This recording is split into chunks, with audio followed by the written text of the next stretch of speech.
जगद्गुरू संत तुकाराम महाराजांची पालखी जी आहे ते पंढरपूर या ठिकाणी मार्गस्थ झालेली आहे। आपण सध्या जे आहे ते इंदापूर तालुक्यातील सराटी या ठिकाणी आहोत। या वारीमध्ये जे आहे ते आपल्याला अनोखे वारकरी देखील पाहायला मिळत आहे। याचबरोबर आज आपण उलट्या पायी जे वारी करणारे आहेत ते अनोखे वारकरी भेटलेले आहेत। त्यामध्ये ते आपल्याबरोबर आहेत। सध्या त्यांच्याकडून नेमकं जाणून घ्या, काय सांगाल ही वारी उलट्या पायी न करता नेमकं काय कशासाठी? सगळ्यात महत्त्वाचा उद्देश माझा, मी उलटा चालतोय पण तुम्ही सरळ चाला, सरळ वागा, माणुसकी आपुलकी जपा, आपल्या ज्येष्ठाचा, आई वडिलाचा, गुरुजनाचा, खास करून भारतीय संस्कृतीचा सन्मान करा, असा माझा तळमेन उद्देश आहे। मी उलटा चालतो, तुम्ही सरळ चाला, फक्त बोलू नका। हम सब एक आहे, हम सब बांधव आहे। तुमची बंधुता, तुमची एकता, एकमेकाला सहकार्य करण्यामध्ये पावली कामाला आली पाहिजे, तरच या वाक्याला काहीतरी अर्थ नाही तर काही उपयोग नाही। माझ्या बंधू आणि भगिनींनो, मी कित्येक वर्षापासून आंदोलन उपोषण केली, त्यासाठी मी संत ज्ञानेश्वर महाराज पालखी मार्ग, संत तुकाराम महाराज पालखी मार्ग व इतर संतांच्या पालखी मार्गाच्या रस्त्याचं रुंदीकरण यासाठी आंदोलन केली। त्यासाठी मी पुणे ते मुंबई मंत्रालय आझाद मैदानावर 7 वेळा उलट्या चालत जाऊन आंदोलन उपोषण केलं। राज्य सरकारला माझ्या विनंतीचा काही मान राखता नाही, जाग नाही आली त्यांना, त्यामुळे मी फुरसुंगी पुणे ते दिल्ली जंतर मंतर 2 वेळा उलट्या चालत गेलो।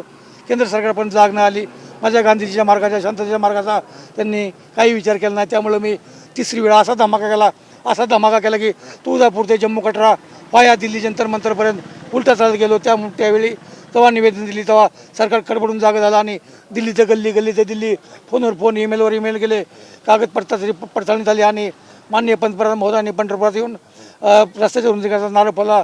त्यामुळे मला आनंद झाला, पण दुःख एवढंच होतं, या संतांच्या पालखीच्या मार्गावर कित्येक वारकरी आणि कित्येक नागरिकांना अपंगता आलं, कित्येक लोकांचं निधन झालं, यांना शासकीय निधी मिळाला का नाही यासाठी माझा प्रयत्न तळमळीने चालू आहे। माझ्या बंधू आणि भगिनींनो, मी उलटा चालतो पण तुम्ही सरळ चाला, एवढीच विनंती करतो।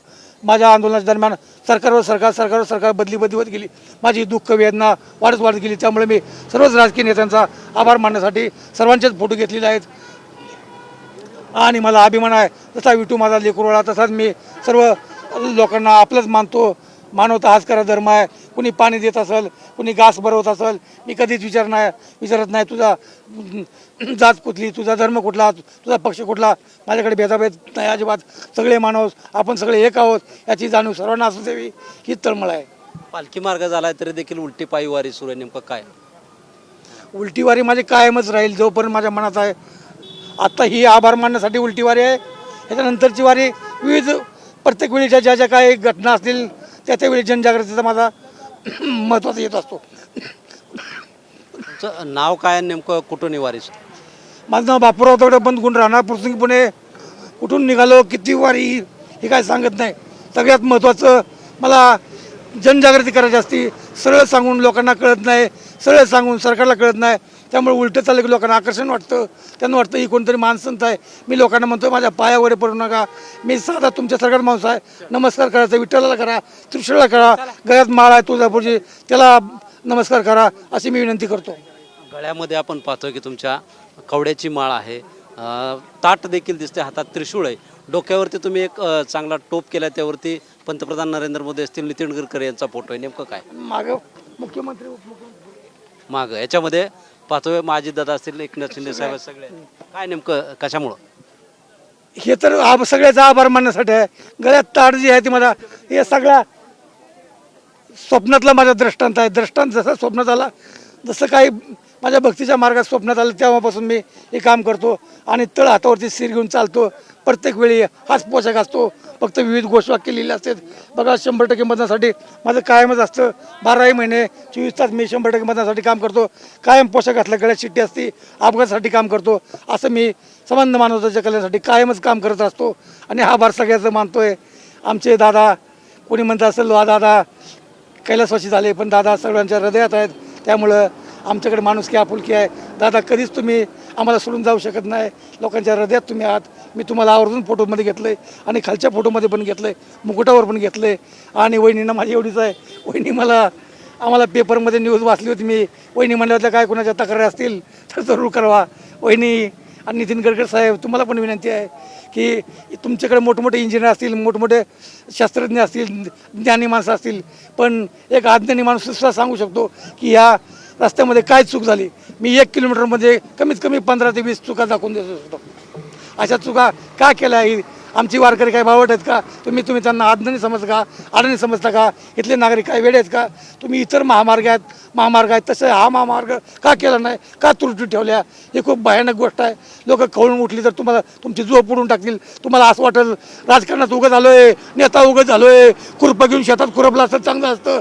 आणि दुसरं एक जे प्रशासकीय अधिकारी आहे त्यांना सुद्धा वाटलं असतं उगाच मी शिक्षण केलं, उगाच एवढ्या पदावर आलो, नोकरी सोडून घरात काम केलं असतं, वॉचमॅन केली असते किंवा झाडू मारत बसलो असतं तर लय काम चांगलं असतं. माझं तळमळीने एकच उद्देश आहे, तुम्ही आहे ना त्या पदावर, त्या पदाचा मान राखा, त्याची काय ते गरिमा असते ती दाखवा. आणि जे चुकी आहेत ते तुम्हाला नाही दिसत तर आमच्या सरकारला विचारा ना.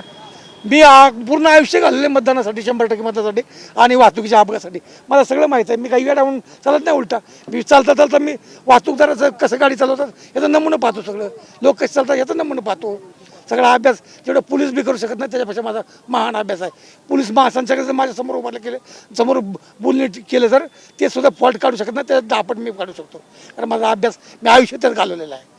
आता तुम्ही लोक माझ्याजवळ आहात, मी तुम्हाला एक प्रश्न विचारला, टी व्हीवर न्यूजवर बोला, तुम्हाला कुणी ट्रॅफिकवाला चिठ्ठी मारायला दिसली का तुम्हाला? कधी पोलिसांनी सांगितलं का वाहन इकडे कसं आला तिकडचा असं म्हणून? ही तळमळ आहे माझी. अहो तुम्हाला पगार कमी आहे का? तुम्हाला ऑफिस साधं आहे का? तुम्हाला खुर्ची साधी आहे का? तुम्हाला सर्व उपलब्ध आहे, तुम्ही काम का नाही करत? का नाही काम करत? माझा नागरिक चालतोय, माझा वारकरी चालतोय, त्याच्या जीवाला धोका आहे काय तुम्हाला कळत नाही का? अहो काय सांगायचं तुम्हाला, 1 न 10 फॉल्ट पटकन असतात. इथं सुद्धा तुम्ही बाजूला सरकले, या रस्त्यावर सुद्धा कितीतरी फॉल्ट दाखवू शकतो तुम्ही आत्ता. हे चुकीचं काम करू नका ना. तुमच्याकडे पद आहे, ताकद आहे, तर त्याचा काय तो वापर करा ना.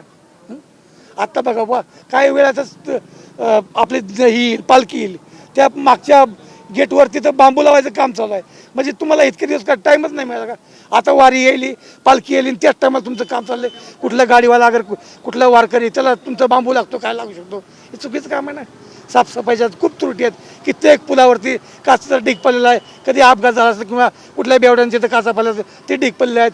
कुठं कचऱ्याचा ढीग आहे, कुठं मातीचा ढीग आहे, हे साफ कुणी करायचा? अहो गावाले, तुम्ही 15 ऑगस्ट 26 जानेवारीला कशी सफाई करता तेवढ्या एरियापुरती? तुम्हाला आता आमच्या वारीचा सण दिसत नाही का? वारकरी दिसत नाही का? तुम्हाला काय साधे वळे वारकरी वाटतं का? त्यांची सेवा करायचं, आमची नका सेवा करू, पण तुमच्या रस्त्याचं टापटीप ठेवा ना. एवढे दूरदृष्टी तुमच्याकडे आहे, एवढं दुर्लक्ष का करता तुम्ही? तुम्हाला एवढं माहीत आहे दुर्लक्षानं दुर्घटना घडते, मग ते त्या रस्त्यामध्ये माणसाच्या पायाला काच लागू शकते. लहान बालकं आहेत, ज्येष्ठ नागरिक आहेत, त्यांच्या काच लागू शकते. कचरा कधीचा पडलेला आहे, तुम्ही कचरा बघितला तर कमीत कमी तो असं वाटेल की 10-15 वर्षाचा पुढचा कचरा आहे. पण तुम्ही साफसफाई का करत नाही? आमची पालखी आहे काय, सगळे वारकरी आम्ही तुम्हाला भांडायला यावं का तुमच्यावर आंदोलन करावं का? सरकारला एकच हात जोडून विनंती आहे, तुम्ही त्या एरियामध्ये काहीतरी लोकांना काम लावा, किंवा प्रायव्हेट लोक घ्या, किंवा सरकारी लोक कमी पडत असेल तर ते काम करा. पण तुम्ही स्वच्छता ठेवा ना. सगळे ब्रिज बघितले तर काचाच्या ढिगाऱ्याने पडलेले, खडी पडलेली आहे. या अशी अवस्था चुकीची आहे ना. आपण पाहतोय की या ठिकाणी जे आहे ते उलट्या पायाने जे आहे ते पालखी मार्गासाठी देखील कित्येक दिवसांपासून ही वारी सुरू असून या पालखी मार्गामध्ये ज्या त्रुटी आहेत त्या त्रुटी देखील शासनाच्या लक्षात आणण्यासाठी जे आहे ते हे वारकरी या वारीमध्ये सहभागी झाल्याचं आपल्याला पाहायला मिळत आहे. कॅमेरामन विकी चव्हाणसह शीतलकुमार मोठे, TV9 मराठी, इंदापूर, पुणे.